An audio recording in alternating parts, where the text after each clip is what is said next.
Hi, I'm Dr. Elisabeth Crim. I want to welcome you to this edition of The Healer's Life, the newsletter for Moonstone Center and myself. You can visit Moonstone Center and learn more about us at www.moonstonecenter.com, and you can email us at events@moonstonecenter.com. Either one. That way you can also sign up for the newsletter and read more of what I'm going to offer in the actual email written version of the newsletter. I want to wish you a Merry Christmas, Happy Hanukkah, Happy Kwanzaa. I want to honor the deep and spiritual, wonderful process of winter solstice and wish you a peaceful one. I also want to just welcome and invite and celebrate with you the gifts of every spiritual tradition of love and kindness and peace and patience, faith and hope and joy. And it is now this time that it's such a joyous time where we meet people out in public and you might get an extra smile, or we're meeting extra people because we're out buying gifts for friends and family whom we love and cherish and adore. Sometimes we feel like it's just a materialistic issue, but I also want to say that I think there's a process where if we choose to celebrate our faith throughout and be mindful through these times, you can have some really precious moments of just exchange with the clerk or speaking to someone on the street in passing. Just a smile, an extra smile during this season spreads the joy and the cheer of the season. It's a miraculous season for Hanukkah, for winter solstice, and for Christmas. They all provide such joy and celebration of miracle and gift. So I think in the light of celebrating these things and honoring these things and greeting you out of the spirit, I'm wearing a Santa hat, I'm wearing red, and I have a beautiful poinsettia sitting here.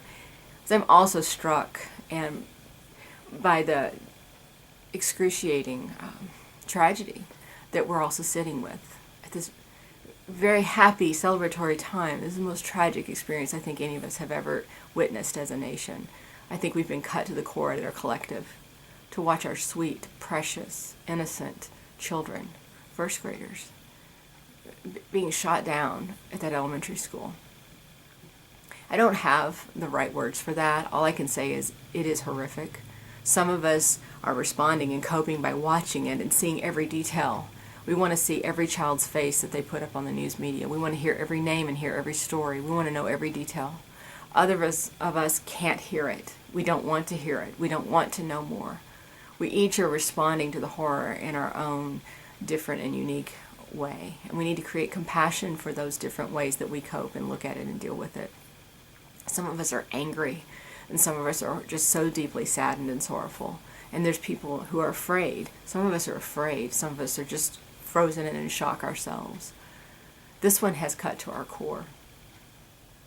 So we have to honor that. We have to attend to that.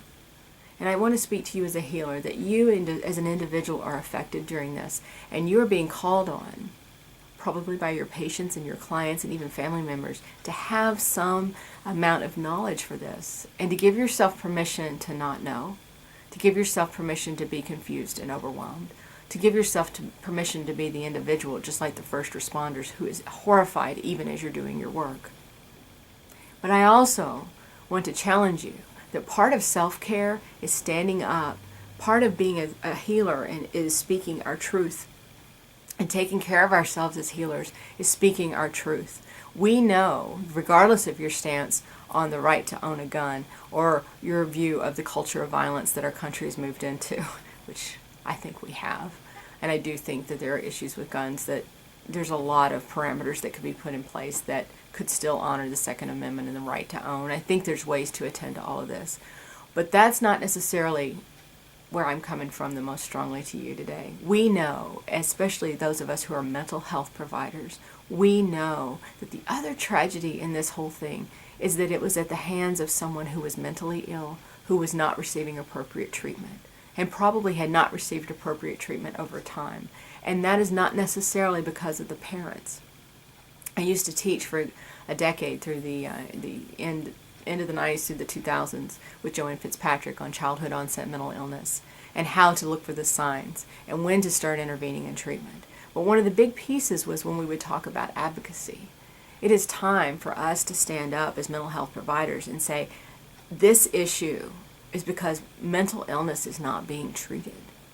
It is not being treated appropriately or adequately. We know that you need levels of care. You need the capacity to go from once a week in outpatient therapy to 2 to 3 times a week in outpatient therapy. You need the capacity to go from outpatient level of care to partial or day treatment or intensive outpatient, as they call it now.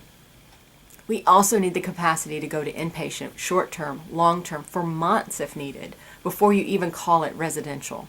And residential needs to be a place where you can settle in and go in and move into a deep place of attachment correction or treating at core levels of trauma for months, beyond months, even over a year if needed. We know these levels of care are necessary. We also know the funding is needed.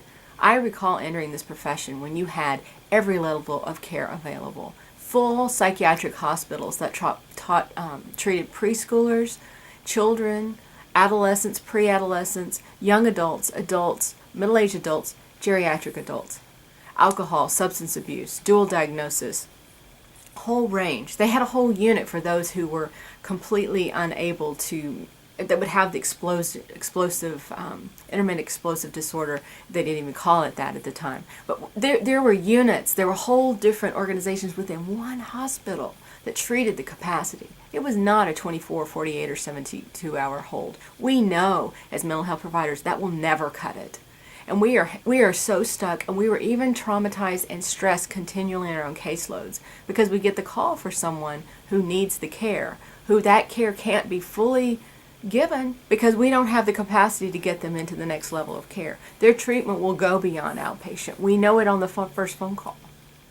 We have to stand up right now. What that looks like, I don't know. How that looks for you, I don't know. I'm not asking you to join an organization or make a phone call or do anything because I don't know what's necessary for you in your own journey. But I do know it's time for us to honor the truth that we know. And we also know that long-term care is necessary for some folks. The personality disordered kids need long-term care when they're younger, and intensive treatment and family therapy. And the families need support, and the parents need support. There's so many levels of intervention, and we need to re-honor the expressive arts. You know that I talk about somatic process and somatic transference. We have to attend to the body, the mind, the emotion, the spirit. We have to get back to honoring expressive therapies of dance and movement and art and music and recreation, in addition to long-term deep therapy. And absolutely we need cognitive behavioral, and we need the different interventions that come in, but we need them grounded in the context of psychodynamic long-term attachment-based treatment. We know that now. We know that that's how the brain wires and reworks and heals, whether it's from trauma or from attachment process, personality disordered. And we know with the persistent, chronic, mentally ill, that it is a lifelong approach to care that is needed. From the time they're children, adolescents, when it emerges in childhood or adolescence, or if it emerges in young adulthood, like I think it did, it worsened with this young man. The horror is that this man not only killed horribly these children, he killed himself, and we're seeing that repeatedly, that these are mentally ill people who are not receiving the treatment they need. That even if a healthcare professional saw them and recommended further treatment, the resources aren't there. There's a woman out there right now, she has a blog and she's been on different media shows, and you think what you will about her blogging about her son. She's speaking the truth and the fear and the frustration of parents across this country who recognize the needs of their children but don't have the resources financially, or even if they have them financially, there's no placement to put them in. So we have a lot of work to do. It is my prayer that out of this horror and this loss of our precious little first graders, that we will somehow be rallied, emboldened, to fight the good fight that honors and takes care of our profession and allows us to calm and not carry the stress of the inevitable, that we can't really effectively do what we're being asked to do until we get mental health programs back in play as well as funded. So I leave you with that challenge. I want to put it in the context of self-care. Care for yourself, care for your profession, take care of yourself as a healthcare provider. Stand up on this issue. Speak about it. Let's not let the deaths of these little ones go unstood for, if you will. I'm not even sure what my best words are there, but I know that we need to step up, not let this happen again. So how do we go from that back to a joyful season. It is in this season that I challenge you to still don the Santa hat, to still smile and hug, to still light your menorah. And I know Hanukkah's over at this point, but still light a candle, and in that moment try to hold both the joy and the grieving.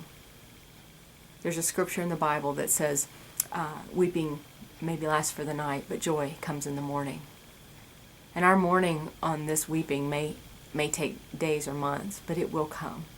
And we will feel joy again. And that is my prayer for the families immediately affected. That's my prayer for those of us reeling from the news still, having our own sorrow and tears, and crying for these precious ones, and crying for those who maybe aren't children but are also lost also in these senseless shootings that our country has begun to move into. But there will be joy again. And I encourage you with that. I invite that. I challenge you to that. And as I say goodbye to you today, I just want you to know that I'm looking forward to meeting with you in 2013. I will have a newsletter out in January. And we have events coming up, continuing education. We have Dancing the Transference on the books in March already. Please go ahead and sign up for that. It'll be a great day. I'm adding in a new component on the spiritual transference. 2013 is going to be a great year. But we do have things to do to take care of ourselves along the way. Make sure you take some time this season. You're an amazing person if you're a healer. Take time to honor that. I wish you happy holidays, happy new year. I'll see you in January.